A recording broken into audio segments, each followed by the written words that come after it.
The wind was sustained at 25 to 30 miles per hour throughout, which put the wind chill somewhere between -35 and -40 degrees Fahrenheit, and these are temperatures where the weakest point in any structure, a gap in the chinking, a cracked window, a door that doesn't seal perfectly becomes a cold air jet that strips the interior down toward the outside temperature in hours.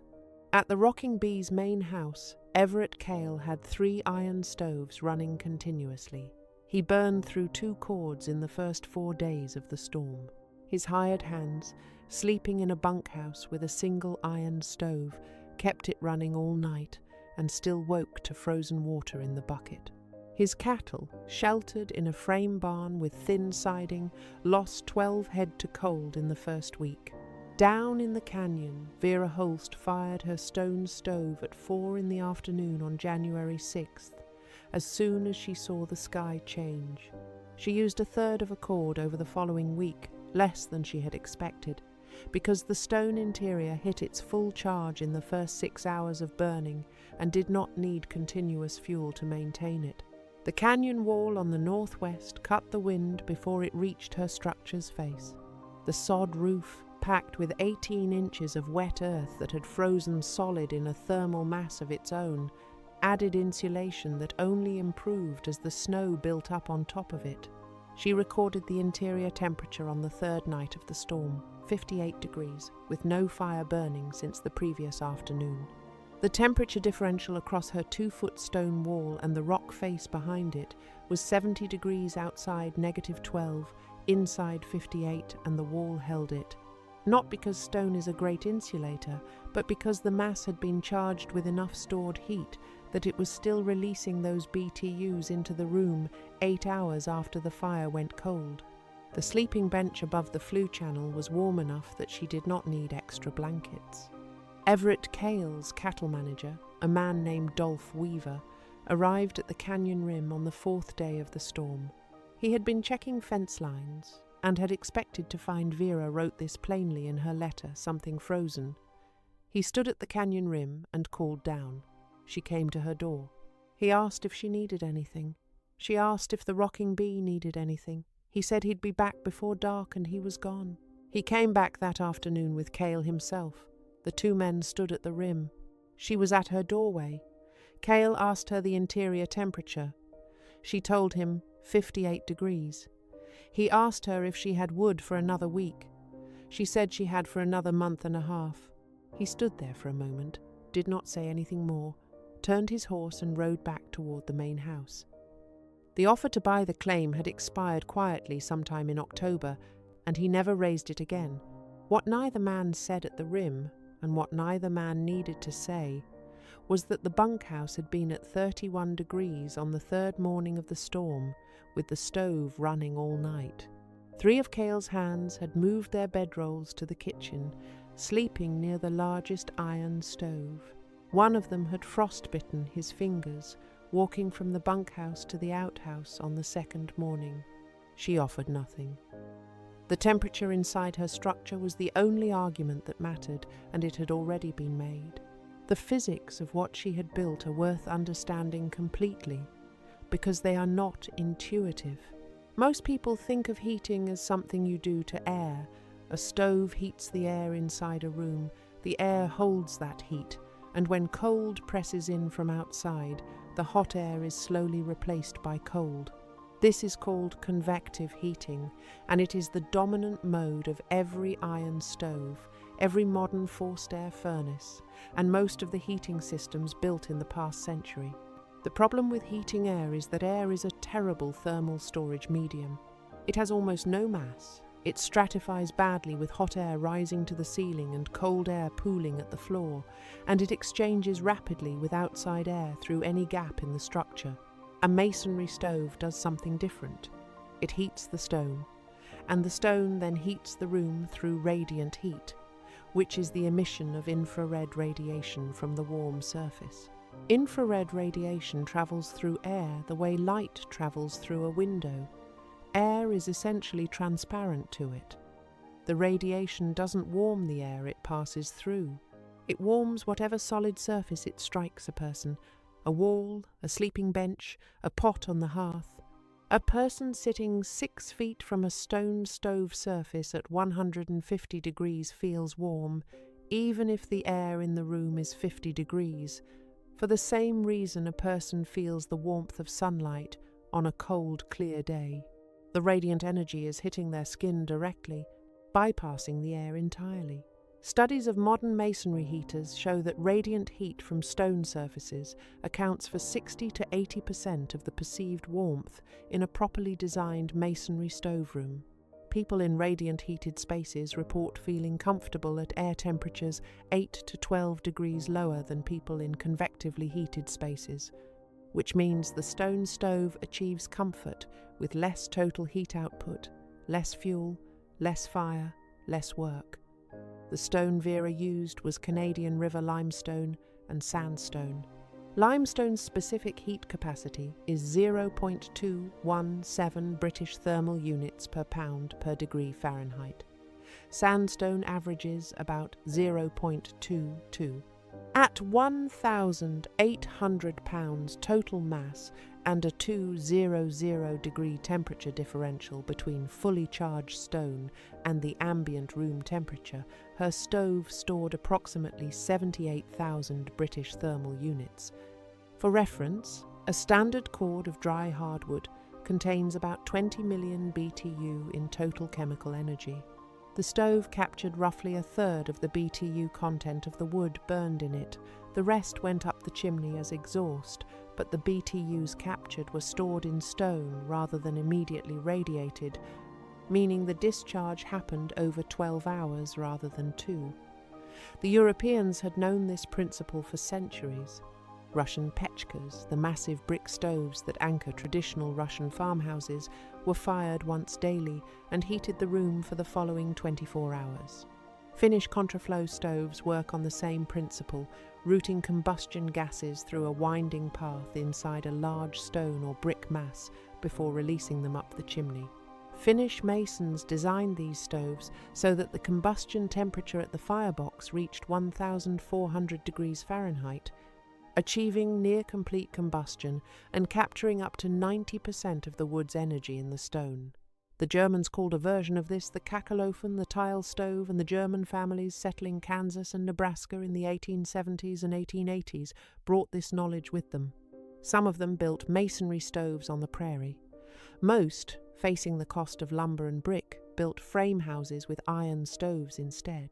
Vera Holst had seen a Kachelofen once in Missouri, and had adapted what she remembered of its sleeping bench design to creek stone and prairie clay. She had not read about BTU storage or radiant heat efficiency.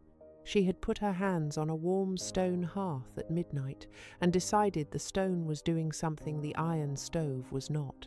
She filed her final proof at the Lipscomb County Land Office on April 3, 1891, 5 years and 23 days after her original filing. The documentation listed a 1,600 square foot cleared homestead, a stone dwelling, a stone stove and chimney, a root cellar, 4 acres under cultivation, a kitchen garden, 2 horses, and 6 chickens. The clerk recorded all of it in a ledger that still exists at the Panhandle Plains Historical Museum in Canyon, Texas, though her entry is not indexed under her name. In September of 1891, Everett Cale offered to purchase 40 acres of her claim, the canyon bottom section nearest the Canadian, for $12 per acre. She sold him those acres for $480 and kept the 120 acres against the bluff. The money bought her a small iron cook stove, which she placed in the kitchen area of the structure as a supplement to the original stone one. She used the iron stove for summer cooking, when she did not want to heat the stone mass, and she used the stone stove from October through March. She lived on that claim until 1908. Masonry heaters, the category of stove that includes the Russian pechka, the Finnish contraflow, the German Kachelofen, and what Vera Holst built in Lipscomb County, are considered by heating engineers today to be the most thermally efficient form of wood-burning residential heat ever developed. Modern masonry heaters certified by European standards achieve 85 to 92% combustion efficiency, compared to 70 to 80% for modern EPA-certified ironwood stoves and 10 to 20% for open fireplaces. They burn less wood per unit of useful heat delivered. They maintain comfort at lower air temperatures because radiant heat warms occupants directly.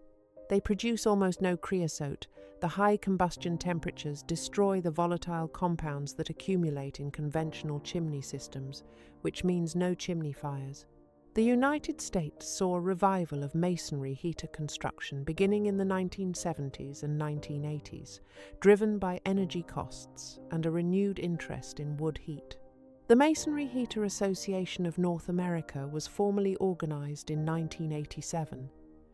Modern masonry heater builders use firebrick, soapstone, and tile, rather than creek, limestone materials engineered for higher heat tolerance and more precise thermal performance. But the physics is the same as what settled into 1,800 pounds of Canadian River limestone. In Lipscomb County, in the summer of 1886, the Antelope Creek people who built stone slab houses along the Canadian River breaks used the canyon walls themselves as thermal mass, south-facing stone that absorbed afternoon sun and radiated it back through the night. The Comanche knew that Palo Duro Canyon ran 15 degrees warmer than the surrounding tableland in January, and they rode their winter camps there for exactly that reason. Charles Goodnight's first structure in Palo Duro in 1876 used abandoned Comanche lodge poles as roof rafters, and he built it into the canyon wall because he had observed what the previous tenants had already figured out. The canyon had been there all along. The stone had been there all along. The physics had not changed in 4 centuries or 4,000 years. What changed was one woman looking at a piece of apparently worthless creek-bottom land and deciding that the rock in the stream bed was not an obstacle, but a material. The blue norther of January 1886 did not break through because it had nothing to work with. 34 degrees above zero. That was the temperature on the Texas Panhandle the morning of January 6, 1886, when the south wind was still blowing warm and the cattle were grazing without moving, the way they do when they have no reason to hurry. Settlers in Meade County, Kansas, walked outside without their coats. A man named Harlan Greer was ploughing his winter field in a linen shirt.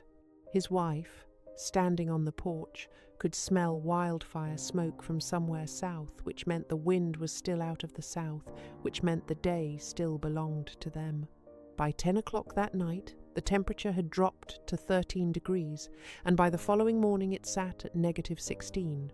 The front that rolled through had no name, yet newspapers would call it the January blizzard of 1886, one of the worst the Central Plains had ever recorded. Austin, Texas, bottomed out at -6 that week. An estimated 100,000 cattle died across Kansas alone. A stagecoach driver was found frozen upright on his seat near Camp Supply in Indian Territory, still holding the reins. The animals that died in barns were the ones penned inside conventional frame structures, the thin-walled kind that let 30 million winds strip every BTU right through the lumber. The animals that survived were mostly the ones their owners had gotten underground, behind stone, or in dugouts cut into south-facing hillsides, where the earth itself had something to say about the temperature. There was a woman in Lipscomb County, along the Canadian River breaks in the Texas Panhandle, who had understood this before the storm came. She didn't own an iron stove. She had no husband, no cash, no standing in the community that had just expelled her. What she had was a creek bottom full of sandstone and limestone, a canyon wall 20 feet high on the northwest side of her claim, and roughly 6 weeks before the weather changed. Her name was Vera Holst. She was 23 years old. She had arrived in the Panhandle as a hired domestic worker, what the frontier called a hired girl, and she left that employment with $7.40, a horse, a bedroll, and a filed homestead claim on 160 acres that nobody else had wanted. When she built her stove entirely from stone, mortared with creek clay, the man who would lose most in her failure told her it would never hold heat for a single night. When the blue norther came in January, the inside of her structure held at 58 degrees with no fire burning. This is the story of how she did it, and why the physics she used, without ever naming it, are still the most efficient form of residential heating ever devised. The Canadian River cuts through the Texas Panhandle in a way that looks like an afterthought on a flat map, but means everything on the ground. Along its breaks and tributaries, the earth exposes itself sandstone ledges, limestone outcroppings, layers of compressed sediment stacked like the pages of something very old.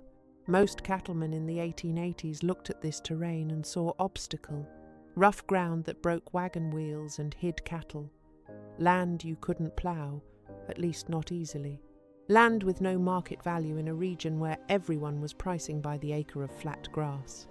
Vera Holst looked at the same terrain and saw a quarry.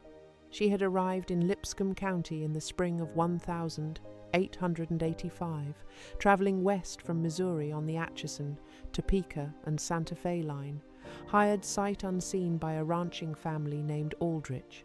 The arrangement was standard for the era: room, board, and $4 a month in exchange for cooking, laundering, mending, and whatever else the household needed. She had taken the position because it was a position, and because Missouri had nothing left to offer her after her mother died of typhoid in March of that year, and the farm went to her older brother, who did not invite her to stay. She worked for the Aldrich household for 11 months. She was not mistreated, not exactly, but she was not family either. And when Clarence Aldrich decided in March of 1886 that his son needed the room she occupied, the exit was managed with 2 weeks' notice and a handshake. She had saved $6 of her wages. She added another $1.40 from a week of washing clothes for a neighboring family, and she walked to the county land office with $7.40 and filed on the first available 160 acres, and the clerk showed her. The clerk's exact words, according to a letter Vera wrote to her cousin in Missouri that spring, were, "That's the canyon piece. The rocking bee tried to run cattle on it for 2 years and quit. You'll find plenty of rock and not much else." She said she'd take it. The rocking bee had quit because you can't run a large herd through broken canyon terrain efficiently. What they had left behind, and what Vera walked onto on a March afternoon in 1886, was 160 acres of creek-bottom flats, a 30-foot sandstone bluff running along the northwest boundary, a tributary of the Canadian moving cold and clear through the middle of it, and exposed limestone in the creek bed that you could break apart with a hand chisel and a rock hammer. There was also a stand of cottonwoods along the water, hackberry brush thick enough to walk through sideways, and a natural alcove in the canyon wall, about 18 feet wide and 11 feet deep, where something had quarried the stone away in a prior century wind, water, or the Antelope Creek people, who had built stone slab houses along these river breaks 400 years before any European arrived.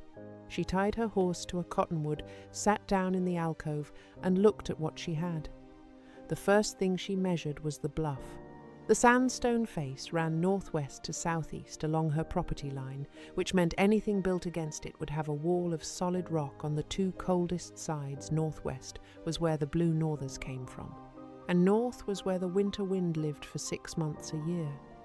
The alcove itself faced southeast. Morning sun would hit the opening directly. Cold air would hit the bluff first. She spent the first 2 weeks building a front wall for the alcove. The stone was already there, slabs that had fallen from the face over decades, some of them 6 and 8 inches thick, lying in the creek bed 30 yards away. She broke them into workable pieces with a cold chisel and a 10-pound maul she had bought for 60 cents in Canadian Texas. She stacked them with creek clay packed into every joint. The clay dried in the spring sun and went hard as fired pottery. It cracked in places. She repacked it and kept going. The wall she built was 2 feet thick, and the reason was entirely practical. 2 feet was the depth of the stones she had, and she stacked them in 2 offset courses, so the joints never aligned. No joint in the outer course aligned with any joint in the inner course, which meant wind had no straight path through. At 2 feet, the wall weighed somewhere around 8,000 pounds per running linear foot. She built it 14 feet wide and 9 feet tall, with a low doorway centered and a single small window opening to the east. The structure was not a cabin, and it was not a dugout. It sat at the junction of both ideas, a stone front wall bolted to a natural back wall of living rock, with the canyon ceiling slanting down overhead and a sod roof, she added in May, packing it 18 inches deep with creek-bottom soil that had never fully dried out in a decade. The floor was the original earth, tamped hard. She built a sleeping platform out of cottonwood poles, 18 inches off the floor, which mattered because cold air at floor level is denser and several degrees colder than the air 2 feet up. Then she started on the stove. What Vera Holst understood by observation that most settlers on the open plains did not fully grasp was this: cast iron stoves were ferociously good at getting hot and catastrophically bad at staying hot. She had cooked on iron stoves for 2 years and knew exactly what happened. You fed the firebox. The iron got red hot at the sides. The cabin warmed up fast. The fire died down, and within 2 hours of the last log going in, the stove was cool and the cabin was cold again. If you woke at 3 in the morning, you were cold. You either kept feeding the stove all night or you froze until dawn. A family of 5 on the open plains in January could burn through a full cord of wood, roughly 128 cubic feet, in under 2 weeks. A hired girl working alone, with no woodlot, had no margin at all. She had also spent time in the Aldrich household kitchen, which had a fireplace with a thick stone hearth. She noticed, without articulating it as physics, that the stone hearth stayed warm for hours after the cooking fire went cold. She would rest her hands on it at night, reading by candlelight, and it was still pulling warmth into her palms at midnight from a fire that had burned out at 8. The iron stove 12 feet away had been cold since 9. What she was observing was thermal mass.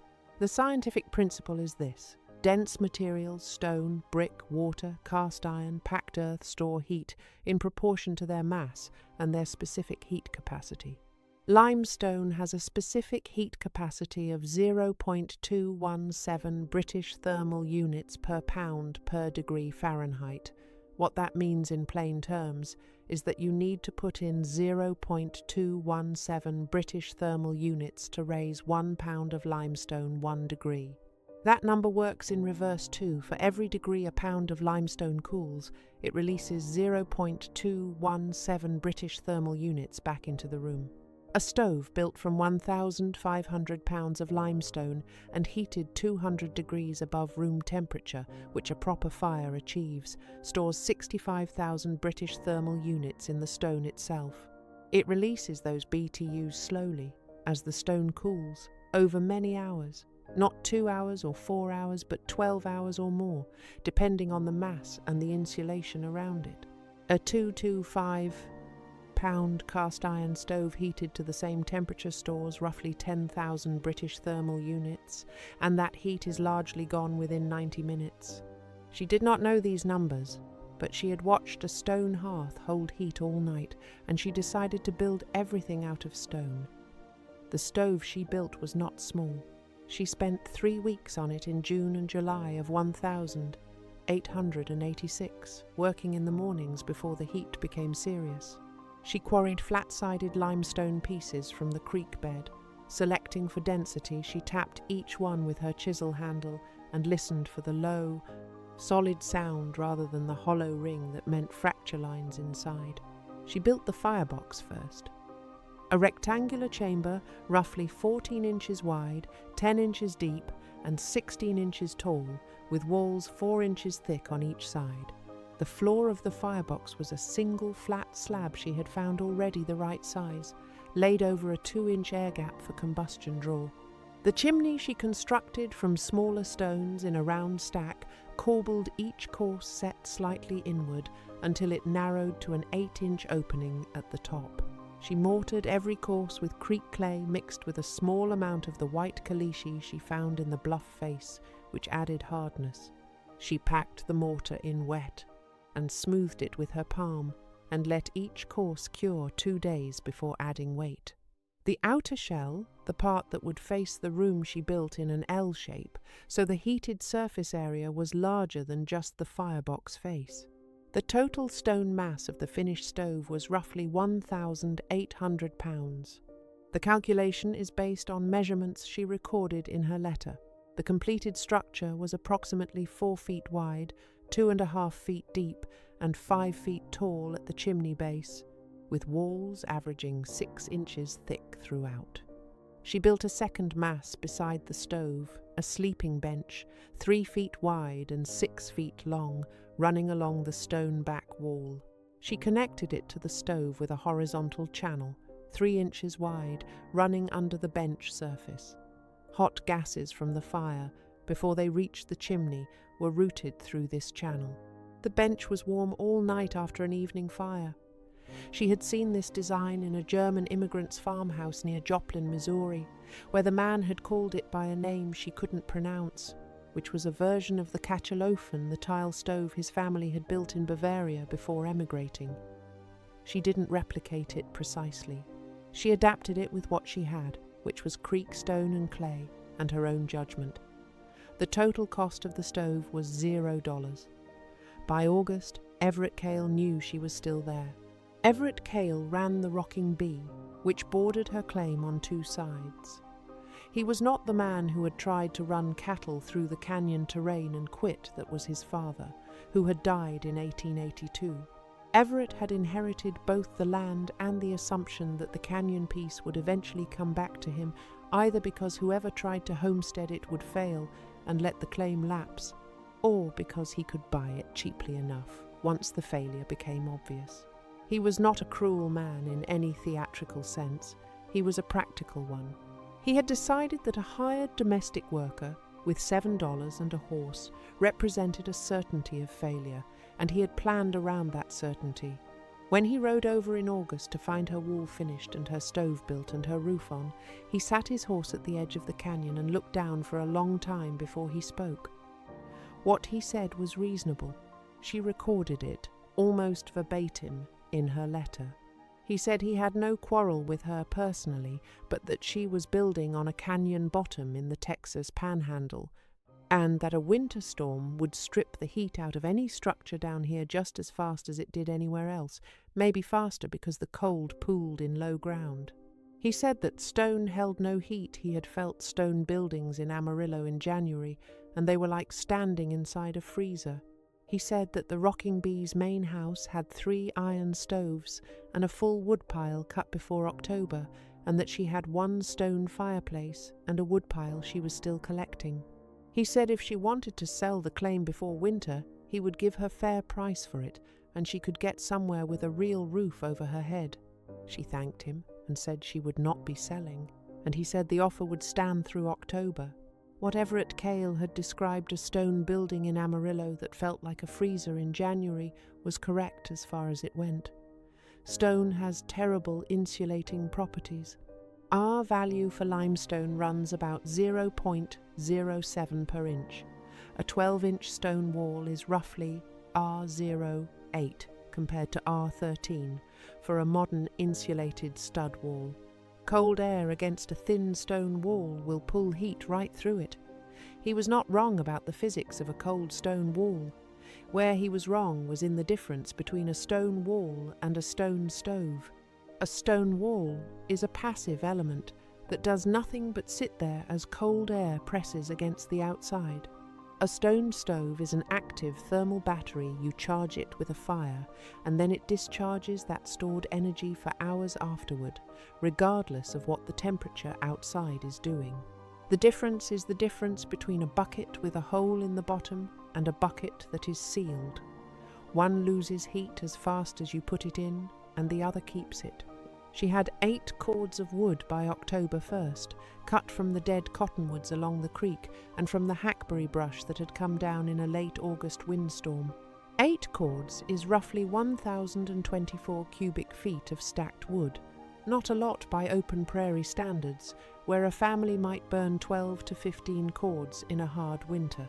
But her structure was not a frame cabin losing heat through 4 exposed walls and a roof. 3 walls were stone or living rock. The roof was 18 inches of wet sod. The exposed southeast wall, the only wall that was hers rather than geology's, was 2 feet of limestone at 8,000 pounds per foot. She burned a fire in the evenings only, starting in late October. 2 hours of fire in the stone stove, then she banked the coals and went to sleep on the bench above the flue channel. The stone held the heat through the night. By the morning of November 15th, when the first real cold had arrived and the overnight temperature was dropping to 22 degrees, the interior of her structure was at 53 degrees at dawn, with no fire since 10 the previous night. She wrote in that November letter, "The stone does not seem to feel the cold at all. I have not burned a morning fire in 3 weeks. The bench is warm when I wake." She was burning approximately 1.5 cords per month, compared to the 3 cords a month that a frame cabin with an iron stove typically consumed. On January 6th, 1886, the day began at 34 degrees in the Panhandle. The Blue Norther arrived at approximately 2:30 in the afternoon, visible from 40 miles out as a dark blue line across the northern sky, moving south at what witnesses described as a walking horse pace turning into a gallop. The wind shifted from south to north in under 3 minutes at some locations. Temperature began dropping immediately. By 5 o'clock, Lipscomb County was at 12 degrees and falling. By midnight, the thermometer at the county seat read -11. By 6 the next morning, -16.